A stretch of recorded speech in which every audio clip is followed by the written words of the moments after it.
Hey, what's up guys? Strawberry here. Today we're going to be reviewing the Yeezy 380 Aliens.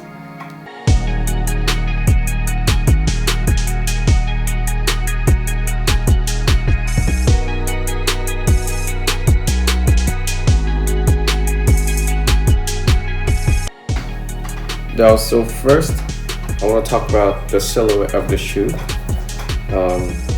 It's like a sock runner Balenciaga type of feel.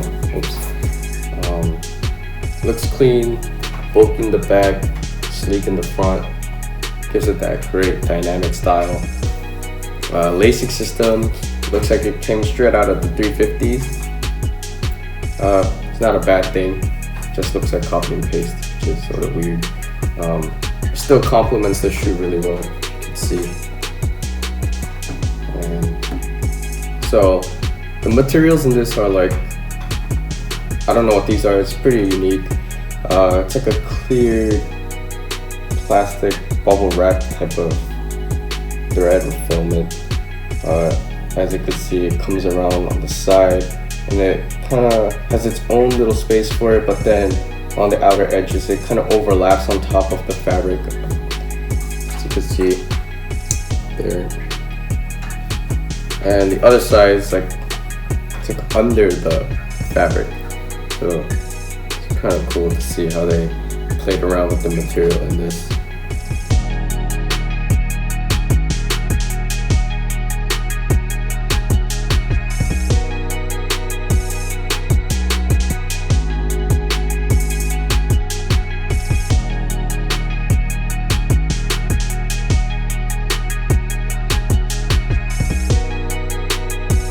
I think it's a pretty solid design.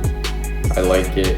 It's like that regular 350 silhouette in the front, and the lacing system is similar to 350s. Looks like copy paste. And then coming around to the back, it elevates more, so it kind of gives you that like more of a presence look. But you're not actually sitting on top of all this height, because in the inside, the insole is actually lower than the height of the actual, how much it actually goes up. So I like the play with like the sense of depth of the bag. And I really like how they scrap the traditional tongue and the heel tab type of thing into one sock-like knit. As you can see on the Ultra Boost Uncaged, it uses the same ankle collar type of fit, which is really nice.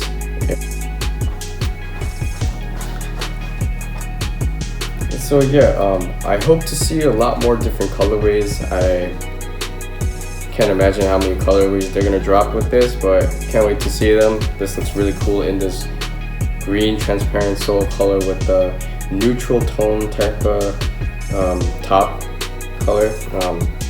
So I think as usual, triple black would be cool, as like probably the knit is like black, and then maybe the bottom could be also the same exact green transparent. That would look sick, you know.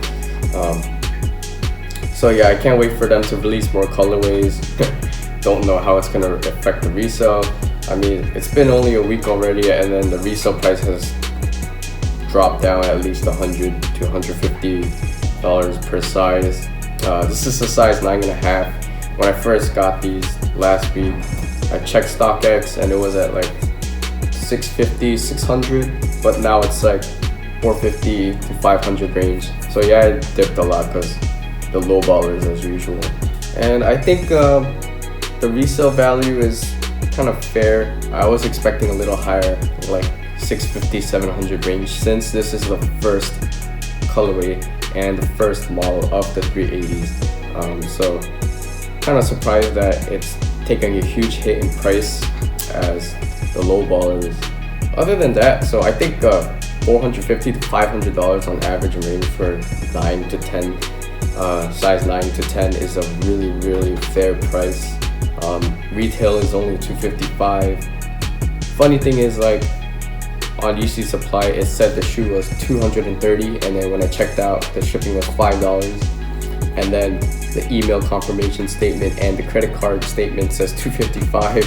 So kind of lied a little there. It's not bad. Like, everyone's still willing to pay that shipping for the resale, you know. But then people actually want the shoe to keep probably got bummed out after they saw they got charged like $20 for shipping, or $25, when it was actually like $5 on the site. So yeah. And so for design, I would give this 7 out of 10 because it's sort of lacking in the area of like differentiation from the 350s.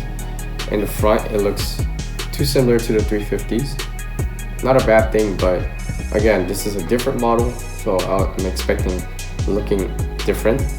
And the lacing system came straight out of the 350s, so if they change those two things, maybe the design, I would give it a 9 out of 10.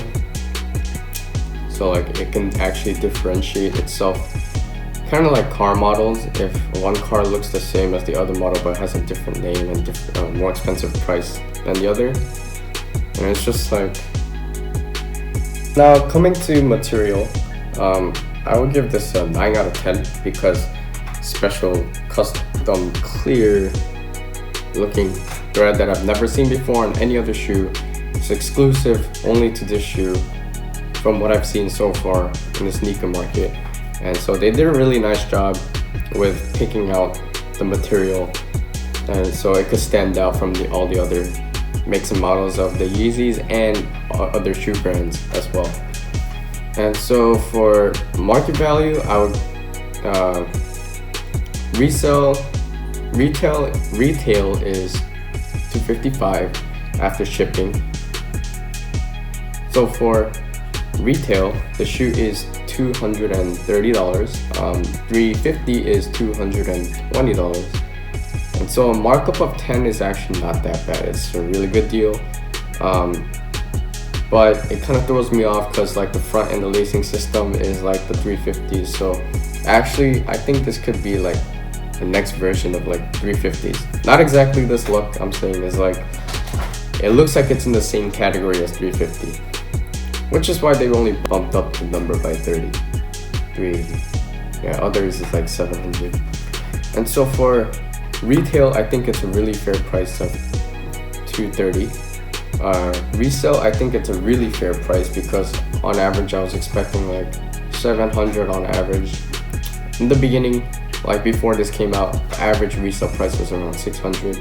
So I was expecting it to go up, but no, like low ballers as usual, they drive the price down like crazy, especially in a market that's regulated by bids and asks like StockX. Trying to get the cheapest price out there for the same thing. On Flight Club, however, it's like listening less to what the bidders and askers have to say. So the price there is around like 1,000 right now, $1,000. Last time I checked, I'll be giving the market value a score of 9 out of 10 as well, because resale is fairly priced. Retail is only $10 more than the 350s. So yeah, 9 out of 10 there. So the total score is 25 out of 30. It has a pretty high score, and because I like this shoe. Overall, I think it's a good shoe. They came up with a good silhouette, a good update of the 350s, and a good colorway to be first debuted as. So yeah, 25 out of 30, which places it first in the chart, because this is the first shoe I've reviewed. So 25 out of 30, not bad. Alright, that's a wrap. I hope you guys enjoyed today's video about the review of the new Yeezy 380s. I hope you got a lot of feedback and critique from it. And like always, like and subscribe, follow our Instagrams, and I'll put a link in the description below for both the links and the link to my brand if you want to check it out. And always, take it easy and see you on the next one. Peace.